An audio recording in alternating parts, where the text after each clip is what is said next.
Friends అందరికి నమస్తేనుల్లా ఎట్లున్నారు అందరూ మంచిగా ఉన్నారా? నేనైతే మంచిగా ఉన్నా. ఇగో నిన్న లడ్డూలు చేసిన కదా, లడ్డూలు చేయంగా పిండి మిగిలింది అన్నట్టు ఆ పిండి ఫ్రిడ్జ్లో పెట్టిన.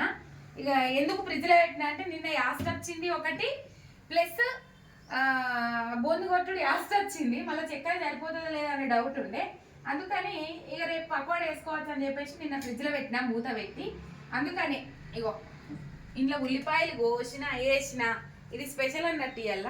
ఆల్రెడీ సగం వేసినాక వీడియో తీస్తే బాగుంటుంది కదా అని తీస్తున్నా. ఇది పకోడీ అన్నట్టు, వేడి వేడి నూనెలో పకోడీ వేసుకొని, ఇంకా ఇది చల్లగా రాత్రిపూట సాయంత్రం వేసుకొని తింటే మస్తు ఉంటుంది.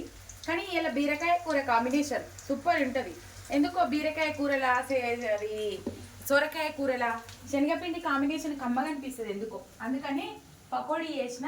ఇక దగ్గరికి రాండి మీకు బీరకాయ కూర చూపెడతా. వండు వాష్ చేసుకొని నెయ్యి వాష్ చేసుకొని అటు పకోడీ వేగుతుంది. ఇక ఇటు బీరకాయ కూర స్పెషల్ వేడివేడిగా కమ్మగా. ఎప్పుడు కారం పొడి వేసి వండుతా, కానీ ఎందుకో ఇవాళ పచ్చిమిరపకాయలు వేసుకొని కమ్మగా వండుకోవాలని అనిపించింది. ఒక్క టమాటా వేసిన, ఎందుకో టమాటా వేస్తే నాకు నచ్చదు ఫ్లేవరు. బీరకాయ కూర చూస్తుర్రా, బీరకాయ కూర ఇట్లా జూమ్ చేసి జూమ్ అవుట్ చేస్తే కొంచెం ఇట్లా అనిపిస్తుంది. జాన్ కోసం ఎగ్స్ ఉడకబెట్టిన, అన్నం రెడీగా పెట్టిన. జాన్ అయితే పోయిండు, కానీ జాన్కి ఏం పెట్టినావు మరి వంటనే ఇప్పుడు అవుతుందంటే, జాన్ ఇడ్లీ తిన్నాడు పోయిండు. ఫ్రూట్ బాక్స్ 11 o'clockకి ఫ్రూట్స్ లేకపోతే ఏదైనా టిఫిన్ పంపిస్తారు. అందుకని ఇక ఫ్రూట్స్ కట్ చేసి పంపించిన. టిఫిన్లు తెచ్చుకుంటారట. ఇక ఎట్లా జాన్ ఇంటికానే టిఫిన్ చేస్తాడు కాబట్టి, ఇడ్లీయా లేకపోతే ఏదైనా ఒకటి చేస్తాడు కాబట్టి జాన్కు ఒక రోజుకొక 2 రకాల ఫ్రూట్స్ అయితే ఉంటాయి. దానిమ్మలు, ఆపిల్స్, ఫ్రూట్స్కే అవుతాయి. ఎందుకంటే పిల్లలకు మంచిగా పెట్టాలి కదా. ఎట్లా డ్రై ఫ్రూట్స్ తినడు, ఫ్రూట్స్ అయితే మంచిగా తింటాడు. యాపిల్స్ పెట్టి పెట్టి పెట్టి ఇప్పుడు యాపిల్స్ తినకుండా అయిండు, విరక్తి వచ్చింది జాన్కి. ఇగో పకోడీ అండ్ బీరకాయ కూర స్పెషల్ మస్తు కమ్మగా ఉంటుంది. ఈ పకోడీ అంటే నాకు మస్తు ఇష్టము.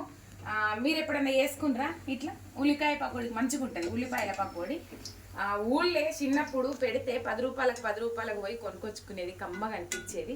10 రూపాయలకు గింతంత గడుదురు గంతే, గింత కూడా రాకపోతుండే, మంచిగా అనిపిస్తుంది. అందుకని పకోడీ వేస్తున్నా. రైట్, ముందుగా శనగపిండి కలుపుకోవాలి. కలుపుకున్న తర్వాత ఉప్పు వేసుకోవాలి. ఇలా బేకింగ్ సోడా అది ఏమి వేయలే, వంట సోడా ఏమి వేయలే, న్యాచురల్గా ఉండాలి. సోడా తింటే కడుపు ఉబ్బుతుంది కదా. రైట్, ఇది ఇవాళ స్పెషల్ ఏంటంటే పకోడీ బీరకాయ కూర మస్తు ఉంటుంది కాంబినేషన్. పక్కకు పెట్టుకొని తింటే మీరు కూడా ట్రై చేయండి. బాయ్, మళ్ళొక వీడియోతో మళ్ళీ కలుసుకుందాం. చూడండి, సబ్స్క్రైబ్ చేయండి ఖతర్నాక్ రేఖ వ్లాగ్స్. బాయ్.